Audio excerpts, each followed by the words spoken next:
I'm Ellen, and welcome to Just What the Doctor Ordered. Tonight we're going to talk about my wild and crazy experiences at a Harvard teaching hospital. I mean, guys, we're almost near Halloween, and this show is so perfect to talk about what happened to me at this Harvard teaching hospital. Before we even start, I think you ought to get, some scotch, maybe 3 or 4 drinks of scotch might be good for you, or a gazillion cups of coffee, because this is really a roller coaster ride into medical land. You will not believe my stories. I mean, even I can't believe that these things happened to me. So, guys, I think I'll just take a little bit of bubbly and sort of drink to that. Here's to all of us, and I just hope that you are still with me by the end, because this is quite a bumpy ride, as Betty Davis would say. So here's to all of us. I'm going to talk about 2 of my stories that are really wild and woolly at this Harvard teaching hospital. But first, before I wrote this show, I wrote my book, Ellen in Medical Land, How I Fell Down Medicine's Black Hole and Still Lived After All, and it's on Kindle, and it's a wow. For the show, I took out 2 stories, and that don't even begin to talk about what happened to me at this particular hospital. But I think you'll really enjoy it. And I want to say, first of all, I am not bashing the medical profession, not at all, because I have some wonderful, wonderful doctors as we speak. In fact, the show is dedicated to them, and they know who they are. They're just the best people, compassionate, caring, sympathetic, and very, very competent. And they are associated with this Harvard teaching hospital. However, what I'm trying to tell you is that just because a person wears a white coat, or a person went to an Ivy League college, or any good college, it doesn't mean this person isn't clueless or incompetent, because in some cases, they really are. And my stories, the 2 stories that follow, will show you how incompetent and clueless these people are. I mean, you must always question your doctors and partner with them so that you get the best medical care. And I also want to say that you can get good medical care, as I am getting good medical care now, but you must be very, very vigilant. So I want to tell you a little bit about myself, because I've been in this healthcare game for a very, very long time. I'm very active in healthcare reform since 1994, where I joined a group called the Mass Campaign for Single-Payer Healthcare. And if you want to be involved, they are in Massachusetts, the Mass Campaign for Single-Payer Healthcare, where we tried to get universal health care passed in Massachusetts. And of course, we'd like it to happen throughout the United States. And that's single payer, or Medicare for all. And we wanted to publicize what was going on with single payer. So I started a public access TV show called Your Healthcare Choice or Chance, which was to teach everyone about single payer, and also to help you navigate the healthcare system, which, as I'm sure you know, is very complicated and exceedingly Twilight Zone-ish. Exceedingly Twilight Zone-ish. And if you don't know how to deal with it, you can be lost in the shuffle. I don't care if you have 12 PhDs. You get into that healthcare system, and it's like you think you're going nuts. So the shows were to help you learn about that. And anybody who is anybody came on my show. I had people like Governor Michael Dukakis. I had Kitty Dukakis. I had the late Dr. Arnold Relman, who was the head of New England Journal of Medicine. I had Dr. Bernard Lown, a noted cardiologist in town and Nobel Peace Prize winner. Dr. Howard Koh, who used to be our Commissioner of Public Health here in Massachusetts, and later became Assistant Secretary of Health and Human Services down in DC. And the list goes on and on. So everyone who is anybody came on, as well as many of the people from the Harvard Teaching Hospital that I'm going to talk about tonight. I didn't think that was enough. I really want to do more to get the message out. So I wrote the book, Ellen in Medical Land, How I Fell Down Medicine's Black Hole and Still Lived After All. And you can see I'm living, but barely, because these were really some experiences. And then I thought, no, I would also like to do a show. And that's what we're doing tonight. This is actually the first time I performed it. But I feel so happy to be here, and the crew is wonderful in Burlington. It's a great place to be. And I hope you learned something about how to handle the healthcare system from my stories. I also want to say that if you have any questions of me, please email me at the, it's listed in the credits. And also my website is in the credits too, because I have a humongous website, www.tvyourhealthcare.org. You can listen to some of my shows. Oh, I think I forgot to mention, I also had a radio show at WATD 95.9 FM in Marshfield, Mass. from 2006 to 2008. A call-in show, Your Healthcare Choice or Chance. and anybody who is anybody came on. It was wonderful. Got all kinds of stories, and it was pretty helpful down there. This was the South Shore, New Hampshire, Boston. It went all over and onto Cape Cod. So here we are tonight, and I want to show you my sweatshirt, guys, because I think it says it all. Oops.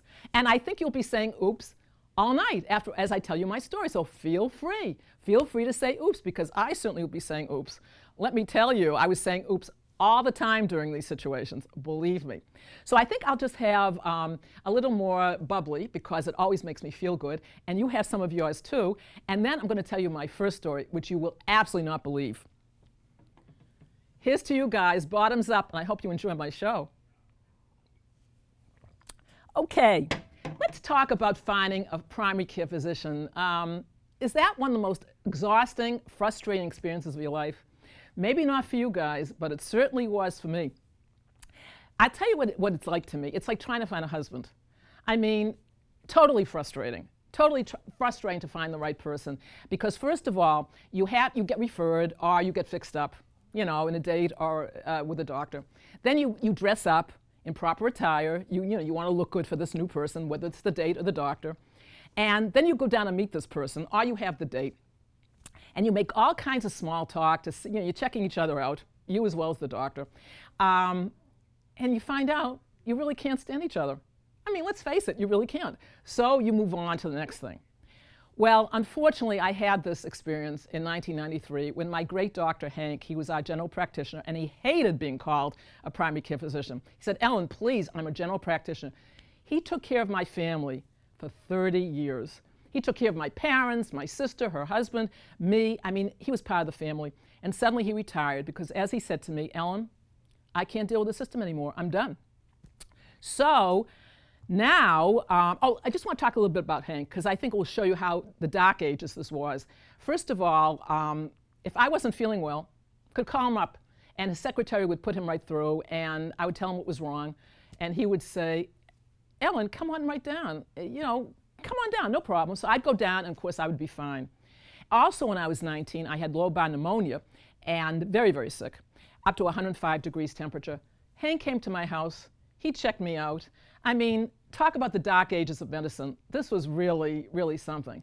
Well, clearly those days are over now. And now I had to find a new doctor. Okay, so what do? And I advise this to you. You get referrals from people that you trust, not people that you don't have the same taste in people. You find someone who you think has good common sense and who you would like their doctor. So luckily, my mother's friend, who I liked, referred me to Jason Boardman. And I felt, positive, although it was very depressing, not going to Hank, but I was positive. And even brought my records to this office because I thought, this is going to be it. This is the one. Just like you say on a date, this is going to be the one. Anyway, I go over to Jason's office, and it's very, very depressing. It's in a basement, and very coincidentally, it was right opposite Hank's office, so I felt so terribly depressed that I wasn't going to Hank's. And walk in, and it's dark, and the ceilings are low, and I'm thinking, okay, continue on, Ellen. He was recommended. And by the way, this is a doctor affiliated with the Harvard Teaching Hospital that we're talking about tonight. And he was a professor of medicine at Harvard Medical School, so I felt, what can I say? I felt kind of confident that maybe this would be a good person. So I checked in with his secretary, who I don't think had smiled in 400 years. I mean, she was so depressing. And I sit down and wait, and out comes Jason. And I have to tell you, everybody, very presentable, in his white coat, of course, and very tall, very good-looking, very cordial. And he escorted me back into his office, very cozy. And I thought, gee, maybe I can live with this. I mean, very homey kind of place. Family pictures up there, the books were there, just what you would picture in a doctor's office. But the minute he hits the chair, he becomes this whole other spooky person. He starts gazing at me, like focusing laser beams and saying, well, Ellen, I mean, he put his hands in a steeple, well, Ellen, what can I do for you? And I'm thinking, excuse me? It's like he took a seminar on how to handle patients who, to him, it seemed like, were of a different human species. Well, I could just see Hank saying, Ellen, this guy is weird. Run, do not walk. Get out of here. But I have to tell you guys, I have this really, I think it's not very good, but this is how I am. I like to know the story behind the story. And I have no business knowing the story behind the story, but what can I say? I wanted to know, what was going to go on with this meeting, and I still had hopes that he could be the one. So he asked me some very invasive questions. I'm thinking, I don't think so, and I didn't answer them. And then we go back into his office, in his examining room. I get into the Johnny, and he checks me out, and he's calmed down. He really calmed down here. I thought, well, maybe this will be okay. Maybe this will work out. And then he says to me, Ellen, have you had a tetanus shot yet? And I said, gee, no, I haven't. He said, would you like one? I said, yeah, I really would. Because I had just read in Cosmopolitan magazine that after 10 years, it's been 10 years since you had a tetanus shot, so you should have one. So I said, yeah. And he goes back into his wherever, and he comes back with his needle and puts it in my arms. He says, I forgot the serum. Oh, my God. Oh, my God. And you have to picture, this is 1993. AIDS was very big then. Doctors and nurses were very afraid of getting pricked with a needle, and the media was all over AIDS. I mean, I don't know if you remember that Ryan White, young kid from Ohio, had been he had a blood transfusion that was no good, and he got AIDS from that. And everyone was afraid of blood transfusions. We were all afraid of shots. I was afraid of even getting a flu shot because where was that needle? I mean, very, very paranoid. And here this guy is sticking a needle in me without any serum, and I'm thinking, where did that needle come from? So I don't say a thing. And he comes back with another needle. I let him put it in my arm with serum, with tetanus shot serum. Can you believe? Even to this day, I cannot believe I let him touch me. But I was in a catatonic state. I really was. So he got done. I get dressed, totally numbed. And I go back into his office, and he said, well, Ellen, not particularly friendly. You look fine to me. And I'm thinking, yeah, I was fine before I came in here, before you killed me, probably. So for 3 weeks, I don't tell anybody about this. I am worried that I'm getting AIDS. I am sure I'm getting AIDS. There's not even an issue. Finally, I tell my brother-in-law one night, and he said, Ellen, my God, he says, you could have offed yourself. He could have offed you. He could have killed you. That's how prisoners off themselves. They put a needle in their arm with air. Luckily, I heard later that the tetanus shot, if there's no shot, it goes into your muscle, so it won't kill you. But my God, I kept asking my doctors, what about the needle? What about the needle? And everyone felt it would be okay, and here I am, 23 years later, perfectly fine. However, I have to say that I still had to go back to his office to get my records.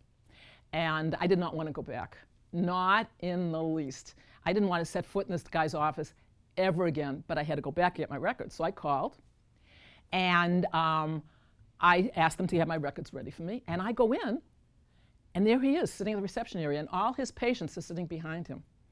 And he says to me, Ellen, why don't you want to come back to me? And very loudly, to this day I can remember it, I said, well, you scared me half to death, Dr. Boardman. My heavens, I think you gave me AIDS. Where was that needle? I'm saying this, folks, in front of everybody. It's hard to believe, but I was so unnerved. And he said, but Ellen, he said, that needle was fine. In fact, I'll give you a free blood test. Well, would you take a blood test from this man? I don't think so. All I wanted was my records. So I took them, and I left, and I'm still alive to tell the tale. So you wonder, what has happened to Dr. Boardman?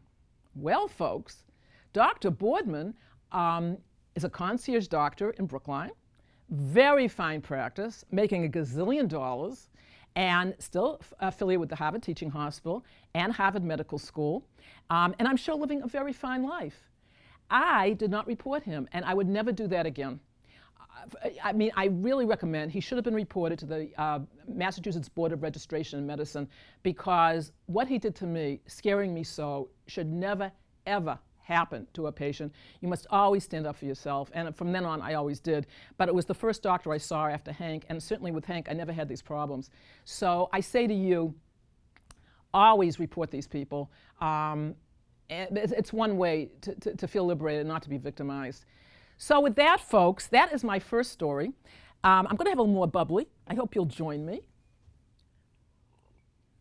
We're going to take a little break, and then I'm going to come back and tell you my true Halloween story, because this one is one for the books. We're going to real medical hell, and it's called Medical Care from Hell, which I think it'll be quite a roller coaster ride.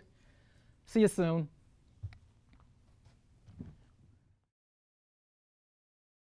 Welcome back. I'm Ellen, and you are just what the doctor ordered. We talked about my tetanus shot in the last segment, if you remember, and that was an oops, guys. You see my sweatshirt? Perfect to wear. That was a real oops story. Well, wait till you see my next story. And this I love to call Medical Care from Hell because it is so apropos. It is so apropos. I mean, you will not believe the story. Even I can't believe it happened to me. And the thing you have to remember is that all these players in this particular story were on my show. They knew me personally. So if these horrible things could happen to me, they can definitely happen to you. And that's why I want to be very, very vigilant. Okay, let's have just a little bit of bubbly as I'm going to have.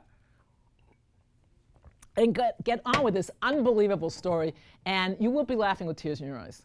You will be laughing with tears in your eyes. Here I go. Ready or not, here I come. It's going to be quite a roller coaster. All right, picture this. It was August 2005, and I had been diagnosed with breast cancer in August 2004. It was totally fine. I had been through chemo and radiation, had no cancer whatsoever, and life was good. Life was good. I was living in my cottage down in Mashpee, but suddenly I didn't feel so great. It was a year after the whole experience, but I just wasn't feeling so great. So I called my primary, and that was Jeffrey Stern. Now, you got to picture Jeffrey. I had been going to Jeffrey for about, I would say about 7 years. I was never crazy about him. I thought he was competent, but I never really, really got on with him that much. And he was an older guy. He was an icon of this Harvard teaching hospital. And so I kind of trusted him. I thought, even though I don't like him that much, he knows what he's doing. So I give him a call, and I go down to see him, just telling him I'm not feeling that great. He looks me over. He's a pulmonary guy, and he listens to my chest and the whole 9 yards. I said, well, Ellen, he says, I don't have any there are no underlying causes for you to feel this way, so it's just going to go away by itself. I said at this point, you sure? He said, absolutely. He said, you just go home, you just take it easy, and so forth. Well, the next night was Saturday night, and I felt horrific. Really scary, and I had a temperature of 100. So I called him. I called him at home. It was a Saturday night, and there he was. And he says to me, Ellen, he says, are you at the Cape? I said, yeah. He says, well, then go run on the beach. You'll feel much better. Excuse me? I said, but I have 100 temperature, and I feel horrible. He says, I said, why am I so hot? Why have such a high temperature? He said, I don't know, he says, because it's hot outside. Folks, we're talking Harvard Teaching Hospital here. We're talking Harvard doctor. I mean, excuse me, there are no words for this. So I was very lucky, though. I had an appointment with my oncologist on that Monday, Nicole. And I was to go into Boston to see her. So I knew I could wait it out. I felt I could wait it out till I see her. Now let me tell you a little bit about Nicole. Nicole was a woman, I would say about 45. She had gone to Harvard Medical School. I had dealt with her, and she was okay. She wasn't like my other doctors. My other doctors I had a great rapport with, except for Stern. They were just great people. We had a lot of laughs. It was an easy relationship. With her, she always seemed to be trying to relate to me and be very sympathetic, and she kind of got in my nerves, but whatever. I still had confidence in her, and she had also gone to the Harvard Medical School. So, you think, well, that kind of education, she must have some competence. Plus, she had been in my show, and I had kind of liked her. So anyway, I go down, and feeling really rotten, and she says, Ellen, I don't see anything, but you know what? I will give you a chest x-ray, and we'll see if that shows anything. So I go to my sister's, and about 3 o'clock, Nicole's nurse practitioner calls me, Phyllis, and says to me, Ellen, very quiet over the phone, Ellen, she says, the mass has spread to your lungs and your breast, and things are very bad. I said, excuse me, Phyllis, that sounds really crummy. She says, yes, Ellen, it's very, very crummy indeed. And my God, I said, well, I'd like to speak to my oncologist. And she said, well, you can't, Ellen.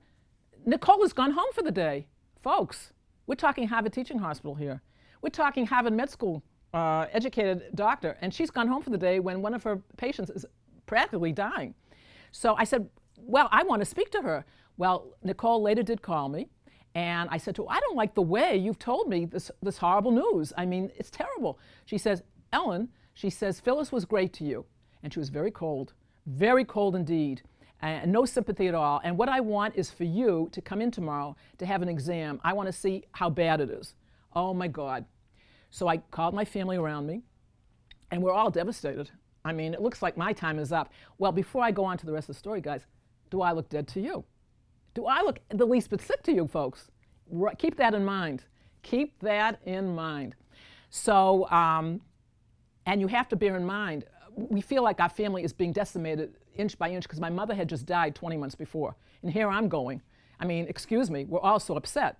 And I walked with my sister around her neighborhood, and I said, Susan, you know, just live a really good life without me. And I swear to God, I said this to her, just enjoy yourself, you know, I'll be peaceful and so forth. My destiny is finished. We come back to the house, and my sister says, you know, Ellen, I think you should call a lawyer and make a will. Right. So I called Bob, who was a great friend of mine. I said, Bob, and I'm a mess.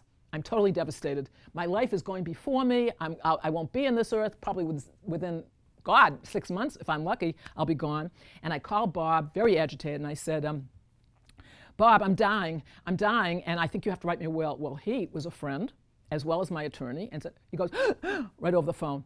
He's like having a heart attack over the phone. And he said, my God, Ellen, what else can I do for you? He said, of course, I'll write a will right away.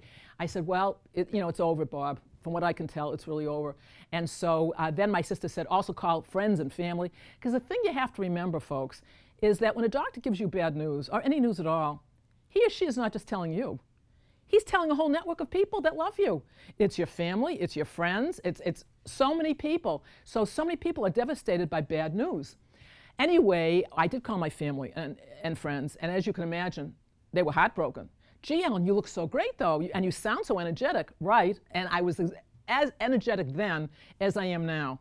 Bear that in mind, and you see I'm still alive.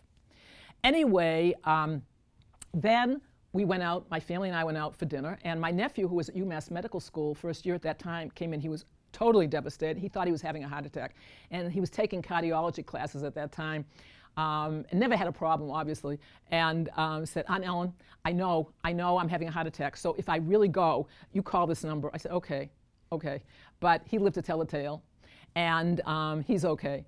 So the next morning, my sister and I go down to this Harvard Teaching Hospital for this humongous exam that I'm supposed to have. Now, I don't know if anybody out there has gone for a test at a humongous Boston hospital early in the morning. But it is like deadly because you leave the house, it's dark. You already think you're dead. I mean, you already think you're dead. It's dark. And you get to this place, and this particular hospital, this test was given like in the basement. So I walk in, and there are pipes everywhere, and it's dark. And the only people there are the medical team. I'm there alone. I think there's one other patient there, and my sister and I. And I know it's over. I mean, I have to tell you guys, this is like being in hell. It really was. And I had to drink this crud that was so vile for a whole hour. A whole hour I had to drink this crud before I got under the machine. And I said to my sister, I said, you know, I'm peaceful actually, but where is my life gone? Up till now, I mean, I went through chemo, I went through radiation, had the surgery, but I had a plan and I knew I was going to be okay. But this is like, I feel like I'm in some sort of twilight zone, which of course I was. So then Randy came and got me, the technician, and I go a mile a minute. I don't shut up the whole time, get under the machine, and tell him, Randy, I want you to know, I have a gazillion tumors in me. So don't spare my feelings. I know that I am really going very quickly. And he says, okay, very pleasant, very sympathetic. And I get under the machine. It is about 45 minutes long. It's called a thorax test. They go through your whole body. And he says to me after about 45 minutes, he says, you know, Ellen, I don't see anything there. And of course, I couldn't believe him. Would you believe a technician over your oncologist? Of course not, you know. So I just was very nice to him. I said, thank you, Randy. I thought he was also being very kind because he knew I was going imminently. And he just wanted to, you know, low-key it. So my sister and I go upstairs. Maybe right now we should take a drink. I think a little drink to continue on with this merry story. So my sister and I go upstairs to be with Nicole, and before she gets the results, and we go in, And, of course, I don't know if you remember, but Phyllis, her nurse practitioner, had said, she also, and I don't know if I mentioned this to you, but she also said she had never seen so much fluid around a person's lungs in her whole life in a chest x-ray. So my sister says to Nicole, gee, Nicole, could a mass be the only reason my sister has fluid around her lungs? And Nicole says, oh yes, it's the only reason. She says, but there's medication now that will keep Ellen very, very comfortable in her last month. Excuse me. Well, I don't know if you know this, but you can have pneumonia and have fluid around your lungs. There are many other things you can have that would, give you fluid around your lungs. So anyway, we go and sit, and let me tell you, I'm very peaceful. I'm very peaceful. My destiny's over. I did what I had to do in this life, and there are no bills. There are no bills to pay. Sure, I won't have any more vacations or good times, but no more worries, and I'm just sitting there knowing that the death is imminent. I mean, no question about it. And all of a sudden, Nicole comes out from her office and goes to my sister and me, very grim, goes, and I know it's over. I mean, there's not even an issue here. I'm probably going to drop dead right there. And we go up to her and she says, there's nothing there. There's nothing there. And my sister and I look at each other and go, but that's good, isn't it, Nicole? And she says, well, I always take the negative approach. One test was good, and you have to have many more tests on the fluid, but if you're okay, I'll be pleasantly surprised. Excuse me? I mean, can you believe this, folks? And my sister and I walk away, because I have to have the fluid taken out of my lungs, outpatient, and my sister says to me, Ellen, that woman is really weird. And we go downstairs, and a lovely doctor takes the fluid out from my lungs, and my sister says, gee, did you ever see this much fluid in a person's lungs before? She said, oh, yeah. She says, I see this all the time. And what about cancer? Do you see anything going on there with her fluid? She said, no, in fact, she's perfectly fine. The fluid's clear. Well, what was going on here? First, I have good old Jeffrey Stern telling me there are no underlying causes for my discomfort, and I should run on the beach. Excuse me? And then I have Nicole telling me I'm going to die over the phone, but through her nurse practitioner. What is going on at this hospital? Is everyone kind of off the walls and crazy? So I go home, and I don't know exactly what I'm going to do yet, because this is a horrible experience. And I call everyone who I had told I was going to die, and especially my lawyer, Bob. He said, Ellen, you've got to sue these people. I mean, this is the most horrible experience. I've never, ever heard of such a thing. And I called some cousins, and one said, Ellen, get rid of her. She's just a horrible doctor. But I didn't know what I was going to do, because I was so tired from the whole experience. The thing that was really a riot, though, everyone kept saying, but Ellen, you don't look like you're going to die. You look really great. And anybody, we're talking Harvard Medical School here, you'd think someone from Harvard Medical School would kind of look at this person and say, she doesn't look like she's dying. I mean, she looks like you and me. But this woman was so focused on my dying that she couldn't see anything. And I got the impression, too, that she would have loved to have been right, and I was a goner, as opposed to being wrong in my living. I mean, there was no question in my mind. This woman was so upset that she was wrong and that I was going to live, that it just ruined her whole day. But in the meantime, she wanted me to get an echocardiogram. And if you think this story is over, you're totally wrong. My karma and my Murphy's Law was working so overtime here, you would think that someone, higher power, was pointing down at me and saying, Ellen is going to go through craziness. It's Ellen's turn to go through the twilight zone, because this is what exactly was happening. So she wanted me to get an echocardiogram, which checks your heart. And I didn't want to go down, because I thought she was nuts. But my sister wanted me to go down, so I went down, and I ran into Frank, who had been my mother's cardiologist, and wonderful fellow. And he said, Ellen, what are you doing down here? You look wonderful. You don't look like you're under stress at all. And I was, as I am today, folks, perfectly energetic, perfectly friendly, perfectly alive.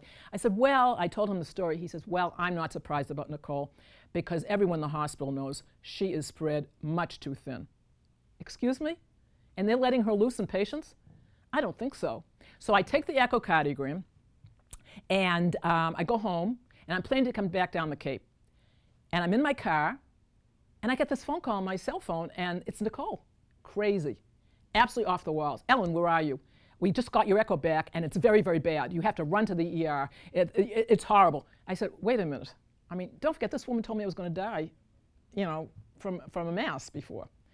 Oh, by the way, I didn't tell you, when I had asked her about the mass over the phone, I said, do you see anything there? Actually see a mass in the x-ray. She had said to me, no, but I assume it's there. She assumed there was a mass in my lungs and that I was going to die without any clinical proof. I mean, who is this woman? Where does she come from? What planet? So anyway, I said to her, listen, Nicole, and I'm on a cell phone, it's going in and out, the service is going in and out. I said, what about cancer, Nicole? Do I have cancer? Oh no, she says, like it's a hot fudge sundae we're talking about. You don't have cancer, you're perfectly fine. I mean, really. So anyway, now she says there's fluid around my heart, I have to get down to the ER, and if I don't, it could be a very serious repercussions. I didn't want to go down, but my sister felt I should. And I called Frank, he said, go down, have him check you out, see what happens, blah, blah, blah. So I get down there, and I do have fluid around my heart. And now they say to me, Ellen, you know, you can only go to Farragut 3. Farragut 3 is the cardiology unit. You have to go up there. I said, oh no, I'm not going there because my mother died in that floor 20 months ago, and you have to know this floor. It's very small, very small. Farragut 3 is very, very small, and I'm not going there. Well, if you don't go up there, then you will have to stay in the ER the whole weekend. Excuse me? I don't think so. There's no way I was going to stay in the ER all weekend. So I have them take me up in the gurney, and folks, take a drink. I want you to take a drink right now, because you will not ever believe this, because I certainly could. This is real Halloweenish. This is real ghoulish. This is really helping. And I hope you're having a few stiff drinks while I'm telling the story. They wheel me up, folks, on the gurney into the very same room and bed in which my mother had died. And people later said to me, why didn't you say something, Ellen? Excuse me? Could you have said anything at that point? And I have to tell you, I couldn't open my mouth. I figured it was curtains. I mean, obviously my camera is off the Richter scale. Totally off the Richter scale. I mean, there is some power out there is really trying to make me insane, really. So they wheel me into my mother's deathbed. I get in. Oh, first I call my sister and her family, and they're freaking out, totally freaking out. Ellen, this is horrible. I mean, yeah. I said, no, I'm getting into the bed. And I just figured that my mother and father were bringing me down to wherever they were, and I wouldn't see the light of day again. I mean, all the ghouls were out there. I mean, I just got into that bed, crossed my arms, just waited, closed my eyes, and just waited, I swear to God, to be taken to the other world. Well, can you believe this, folks? I woke up the next day feeling great. I could have taken on the world the way I feel today. No problem. No problem whatsoever. And I'm thinking, I got to be here a whole weekend. I feel great. And then the nurses came in and they said, Ellen, what are you doing there? Because they all knew me from when I took care of my mother in that very same room in bed. My God, Ellen, there was another room down the hall that you could have slept in. Oh my God. So, but do you think this fazed me, folks? I mean, from the time Jeffrey Stern misdiagnosed me till now, I mean, I knew my life was like, I had no power over it. I mean, this hospital was trying to kill me. There's no question about it. This Harvard teaching hospital.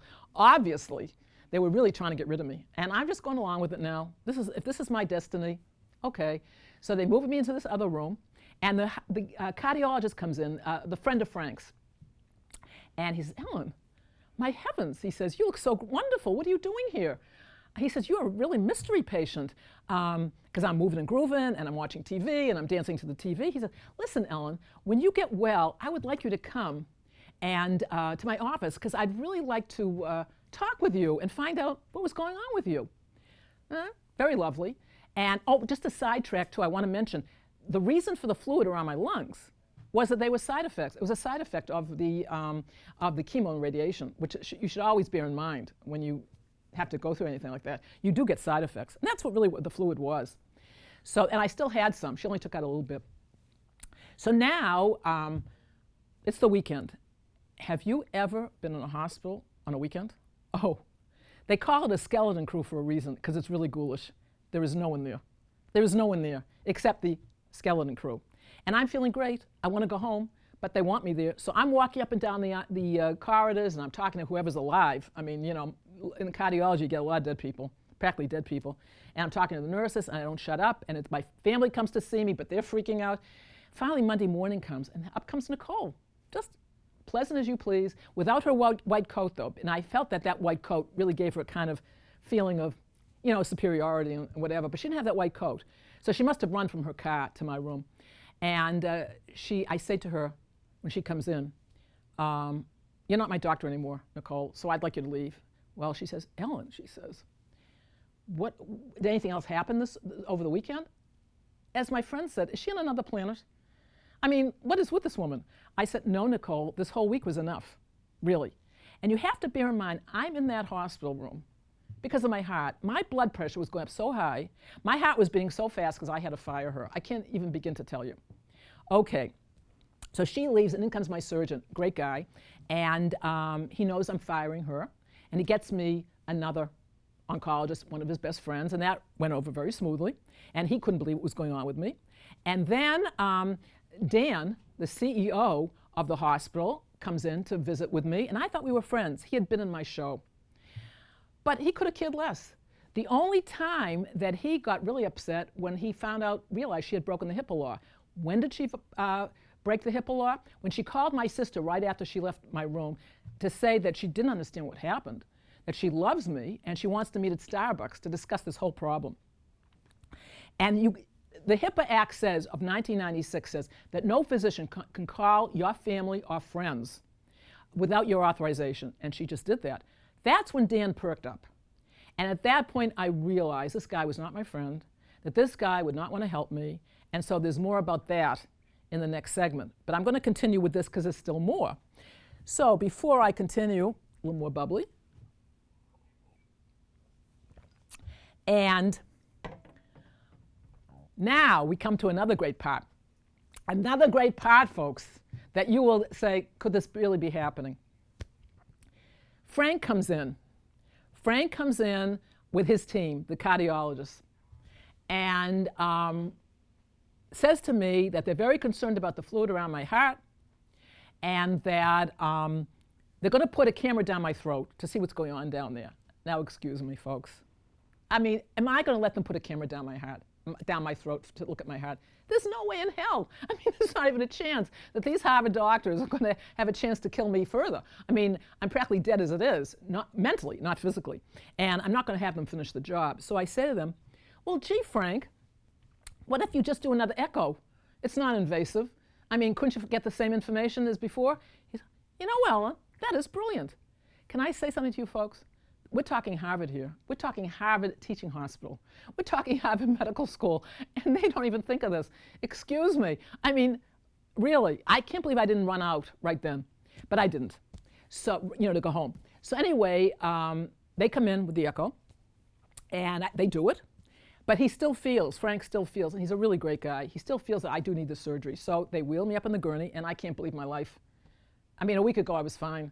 And now I've had all these different procedures and all this aggravation. And they wheel me up, and they plug me in, and they're just about to do what they have to do when the young cardiologist comes out and says, he says, we don't have to do anything. The fluid dried up itself. The fluid dried up itself. I said, get me out of here. I want a gin and tonic immediately. I want out of this hospital. Just get me out of here. He says, this young kid says to me, gee, he says, Ellen, we don't have gin and tonic. We have no liquor here, but we can give you Valium. And you know, Ellen, you're awfully emotional. Have these people lost all sense of reality? I mean, really. I mean, can you believe this? I'm emotional after what I've been going through. So I said, just get me out of here. That's all. That's all. So the next morning, I was going to leave. I didn't even care if the fluid was being taken out of my lungs. If they were going to do it, it's outpatient. That's it. No more. No more of this hospital. And so Jeffrey comes in, Jeffrey Stern, the primary. He's this little guy, and he's very authoritative. He says, I order you to, I said, I'm leaving. I'm going. I don't want anything done to me here. He says, you stay here. I mean, this is how he's talking to me. You stay here. You better stay here for your own good. I said, excuse me. I said, if this had happened to your wife, you'd be running up and down the halls, screaming bloody murder. I mean, I'm leaving. He says, look, we just want to get you good health care. I said, well, it's about time. I mean, where is it in this hospital? I don't see any good health care. Well, thank God, they did get me good health care. And the fluid was removed. And I'm here to tell the tale. But there is more to this story, because do you think I was going to be let off easily? Of course not. Of course not, guys. The story's still not over. The next morning, Frank comes in, and he's the only gentleman there, really. And he apologizes profusely for the surgery mishap upstairs and the whole 9 yards and whatever with the heart. And while he's there, though, Jeffrey calls, the primary, and to sit and check on me and so forth. And says, by the way, Ellen, you know there's a 50-50 chance that you'll get cancer again. Excuse me? Now, if Frank hadn't been there, I would have said to him, well, Jeffrey, have you had a prostate test yet? Because, you know, if not, there's a 50-50 chance you have prostate cancer. I mean, what is it with this doctor? I mean, Twilight Zone time, folks. Twilight Zone time. So now I'm to leave the hospital, and now it's time to think about what I'm going to do, because no one, the tetanus shot was bad enough, but this was surely medical care from hell. So now what am I going to do? And we're going to take a little break, and I'm going to come back and tell you what I did, because what I want to get across to you, is never let any corporation or anybody make you a victim. Always stand up for yourself. I don't care if it's a big-time hospital. I don't care if it's a little corporation. Stand up for yourself, because no one can do to me what they did to me and get away with it. And you'll find out what I did about it. See you soon. Bottoms up. Welcome back.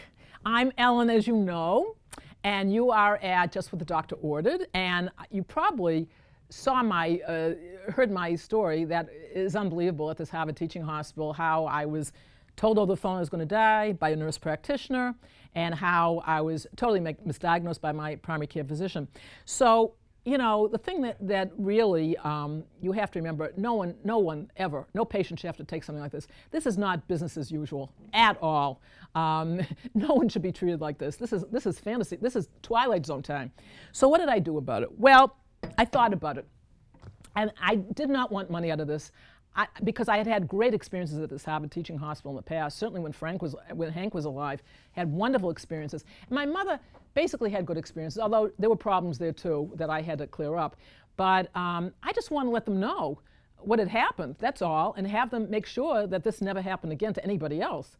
So I emailed Dan, the CEO, who had been in my show numerous times, and set like a meeting. And he writes back, very charming, of course, that he couldn't see why we should meet. After all, Nicole was being disciplined by my primary care physician, and he just hopes that I have a nice summer now and that everything will go back to normal. Are you kidding me? You really have to be kidding me. But you have to remember, why would this guy want to help me in any way? He's making $1 million a year. He has a lovely benefits package. He also, this was printed up in the local newspaper, he has a bonus for the safety of the hospital. And when I told my surgeon this, he said, boy, every time I wash my hands, I'd like to get a piece of his action. Yeah, I think so. So he had no interest in helping me. But I did write him back and say, no, I had things to talk to him about, and I felt that he and I definitely should meet and talk. So he knew we had to. I was pretty forceful. And he asked me to pick him up at the hospital, which I did. And I was very serious with him and said I thanked him very much for his time, that we were going out to lunch. He was taking me to lunch. And I would like to talk to him about this. And he looks at me with his very oily self and says to me, oh, Ellen, anything for you. Well, folks, that's it. I knew. Over and out. This guy was never going to help me. But we drive over to the restaurant, and he's talking a mile a minute. A mile a minute. And I'm thinking, boy, because I was nerved up. I mean, who wants to go through this? But I'm thinking, I must have a case, because why would he be so nervous? He didn't shut up at all. We get to the restaurant, and now suddenly he is very serious. Well, Ellen, he says, looks at me like that. What is it that you want me to do for you? And I said, well, Dan, I want you to fire Nicole, and I want you to fire Phyllis. No one should have to go through what I went through. Oh, traumatized. He's shocked. He can't believe this. Well, Nicole has helped so many people. I mean, I just could never, ever do that. I said, well, she may have helped so many people, but she certainly almost killed me with her words. And you know, Dan, if you don't want a lawsuit on your hands from Nicole, because sooner or later she is going to actually kill someone, I would fire her and fire Phyllis too. Oh no, he says, I couldn't do that. Well, I said, if you don't do anything about this, I'm reporting her to the Mass Medical Board, which is the Mass Board of Registration in Medicine. And he looks at me, he says, well, you know, Ellen, he says, I think that I would like to introduce you to the head of her department. And I think you and he should sit down and talk about this whole experience and see what you can do about it. Well, I thought that was pretty great. I have to say, I thought it was pretty great and that I had made some headway. Little naive me. I mean, little naive me. But I thought he wanted to do right. After all, he'd been in my show numerous times, and that he wanted something good to happen from this. So I go home, and I email him thanking him for his time. And don't you think, I get an email from him saying, he had thought about our lunch. And he really, really, folks, he did not like my attitude. Can you believe that? They almost killed me with their words. They almost put me up in Timbuktu, for heaven's sakes. I'm practically non-compos mentis from this whole experience. And he doesn't like my attitude. So now I have to think, what am I going to do next? And because of course I was going to do something next. And what I decided to do now, I wrote a very big letter to the 15 members of the board of directors and the overseers. They are people who kind of run the hospital. I don't know exactly the politics of it, but I wanted them all to know how I had been so abused by this whole situation. And I only hear from one of them. And this was a guy who was on my board of Your Healthcare Choice at Chance. He was a professor of economics at Harvard School of Public Health and had worked for Truman and Kennedy on healthcare reform. And he was on my board and had been in my show many times. And he writes back in his email, "Oh my God, Ellen, are you okay?" And that's all I ever heard from him. You know, it was CYA time, folks. Totally CYA time at this Harvard teaching hospital. So now I'm not getting any response, and I write to the chief of medicine of this Harvard teaching hospital. And that's what you should remember. Actually, the CEO is only the fundraiser of a hospital. The chief of medicine is the power. He hires and fires. He or she hires and fires. So I wrote a letter, and this was already October. And I decided to take a rest because this was all so emotional and so depressing and such a terrible experience that I decided to wait and see what he would do. And by January, I get a call from the quality assurance doctor asking me to come down and meet with him to talk about this whole experience. Well, you know, it's obviously, as I say, CYA time, but I decided to go down for laughs. I really did. I said, what the heck, this might be a hoot. So I dress in my professional attire, and I drive myself down. And what was very lovely was they were having a big meeting that had just ended, and there's all this food in this meeting room, and I'm thinking, yeah, Ellen, just have a great time. So I had some great food waiting for him. And in he walks, this Dr. Henderson. He's about this high. He looks like a ghost. He's all white. He's got his white coat. He's got white hair. He's got white skin. He looks like he hasn't slept in 50 years. And beside him is this humongous woman. She's a social worker from his department. She's in a muumuu, and they look like Mutt and Jeff. And they sit down, and I'm really laughing inside because it's so ridiculous, this whole thing. And they make it very clear that Nicole is wonderful. And do you know they say to me, do you know how upset she was when she thought you were going to die, Ellen? Do you know how upset she was? And I say to them, well, do I look dead to you, doctor? Do I look dead to you? Gee, you don't, Ellen. I said, what I'd like to know is what you're doing to prevent this from happening again. And they said, well, they had a peer review meeting about Nicole, and 25 doctors are monitoring her. They agreed she had to be monitored, and she's being disciplined. But this is very, very convenient for this hospital, and for any hospital. They can't reveal it because it's all confidential, what they're doing.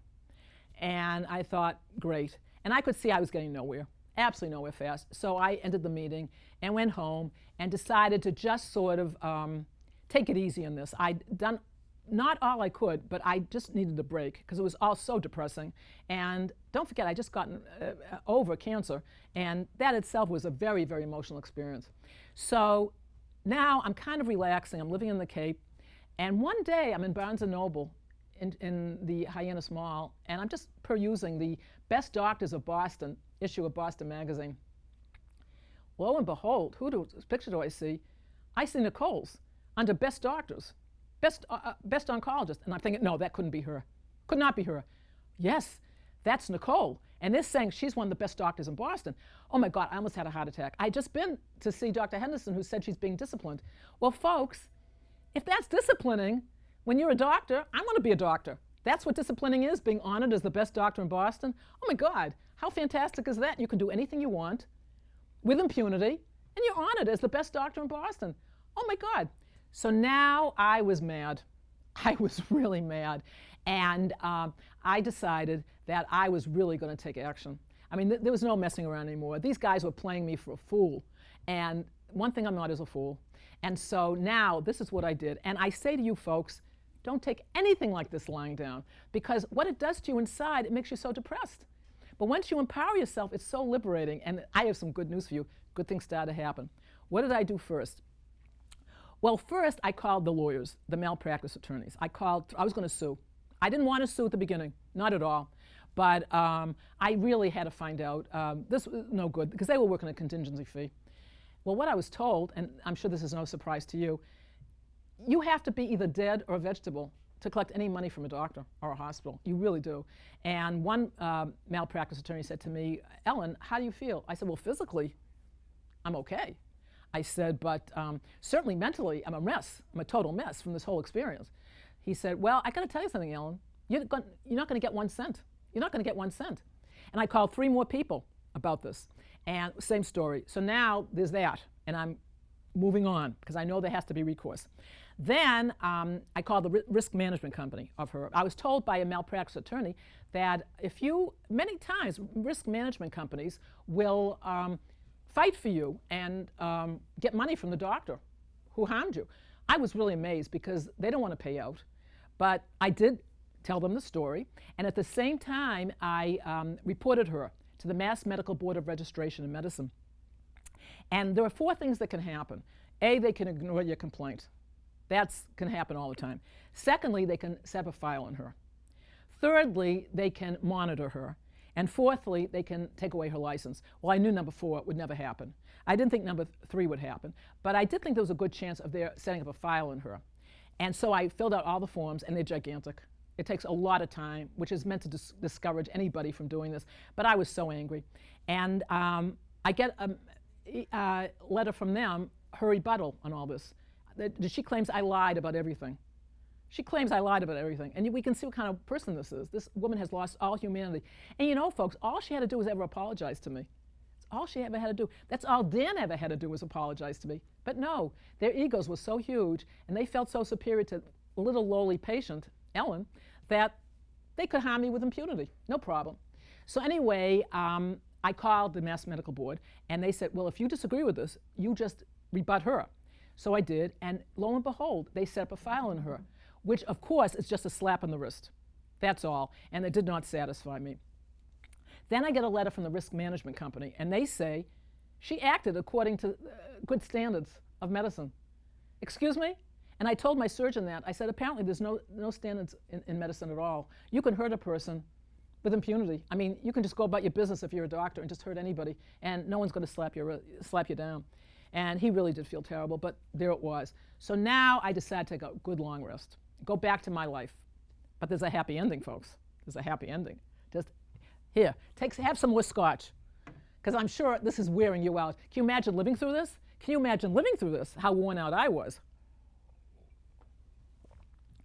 Now I decide to go back to my show, Your Healthcare Choice or Chance. I go on public access TV. I tell this story without names, though. So you don't feel that you revealed much.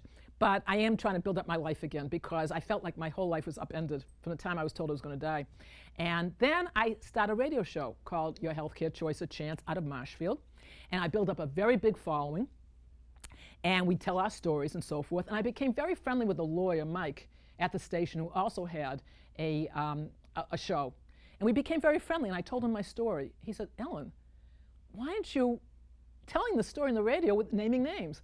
I said, well, wouldn't that be libel, Mike? He said, no. He says, it's the truth, isn't it? I said, yeah. He said, no. First of all, he said, they don't want to deny this at all, because then they bring more publicity to themselves. So what you're going to do, you're going to tell this story and name names. Oh boy, how fantastic. But he said, the first thing you're going to do is you're going to write her a letter. And you're going to ask to meet her for lunch, saying that it's very important that she meets with you, because it can impinge on her career. I said, oh my God, Mike, what an idea. He said, yes, what you want to do, she's not going to meet with you. There's no way she's going to meet with you. But you want to make her life miserable. You want to make her life very uncomfortable. That is the whole point of this. I said, oh, fantastic. Because what happens with these people, they do you harm, and isn't the doctor's oath saying do no harm? They do you harm, and they walk away into their lovely little lives again. They forget about you. They don't care. So I wrote the letter, And I get a letter from the lawyer, her lawyer, saying that I don't have a leg to stand on. She will not meet with me. And she's very upset with me because I wrote to all the overseers and the board of directors. How wonderful. She was upset. I disturbed her little world. How lovely. And then I told the story on the radio, and it was so liberating, folks. I mean, I cannot even begin to tell you names. Oh, I also let Dan know I was doing the show, and he emailed me back saying, well, thanks for letting us know, because Mike said, tell him also. Tell them all. Let them know what you're doing. And by the way, this show aired throughout the Cape Cod, through Boston, up to New Hampshire, through the South Shore. So a lot of people heard the story, and many called in with their stories. So for all of us, it was wonderful, wonderful, wonderful. But the best part is, this is not the end. This is not the end.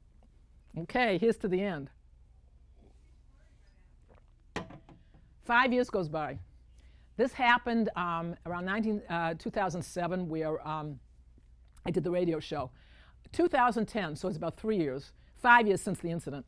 I suddenly see in the big newspaper in Boston little tidbits about Dan, the CEO of this Harvard Teaching Hospital, how he has had an inappropriate relationship with one of his colleagues, and he's been doing very nefarious things at the hospital, very unethical and immoral, and it's coming out in bits and drabs and so forth, and I am ecstatic. I can't believe, could he actually be fired?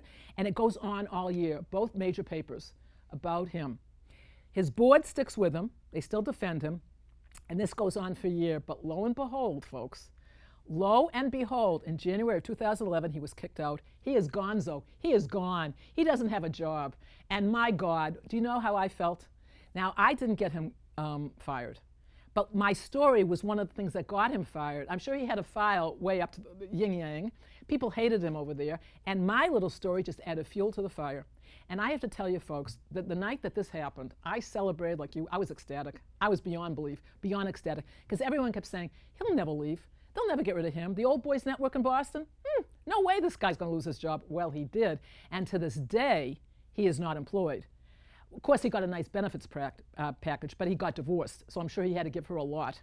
And so that was a major, major, major thing that happened, and to this day, I just am so happy about it. The sad thing, though, is that Nicole, is still a doctor over there, still in oncology, and Phyllis is still practicing as a nurse practitioner, which is terrible. And people want to know who these people are, and they'll never go to them and so forth. But the fact that this woman is practicing at this Harvard Teaching Hospital is really a terrible, terrible thing. So 50% got done. A cousin of mine said the other day, but Ellen, that was major. That was so wonderful that he's gone. I said, yeah, it is wonderful. But I hate to think of people actually going to her and being hurt by her the same way I was, because it's a terrible experience. And what I want to say to you is that I hope this never happens to you. You have to be very, very vigilant in dealing with doctors. I'm going to give you a couple of tips in getting a good doctor. It's very hard, especially in today's environment. First of all, you have to have chemistry with your doctor. You have to feel comfortable with this doctor, because if you don't, it's not going to work for you. The person also has to be competent. I mean, competency and the ability to get along with each other is just very important. So you check on this person and get good referrals if you're looking for someone. Also, always know about your meds. I can't say enough about this. Know why you're taking them. Know what they're doing to you. Know about side effects, because again, that thing around my heart, that was from the side effect from the chemo and the radiation. That's all it was. That's why it dried up by itself. And they should have known that. So those are a few tips. If you want to be in touch with me, if you have some concerns, please email me. And I want to say I'm also performing the show around town. Anybody wants to have one segment of the show performed or the whole show performed, happy to do it. And it's been such a pleasure being with you tonight. Please go back to your scotch or your coffee and relax. But can you imagine if you had lived with us? Horrible, horrible. So everyone, good luck and bottoms up.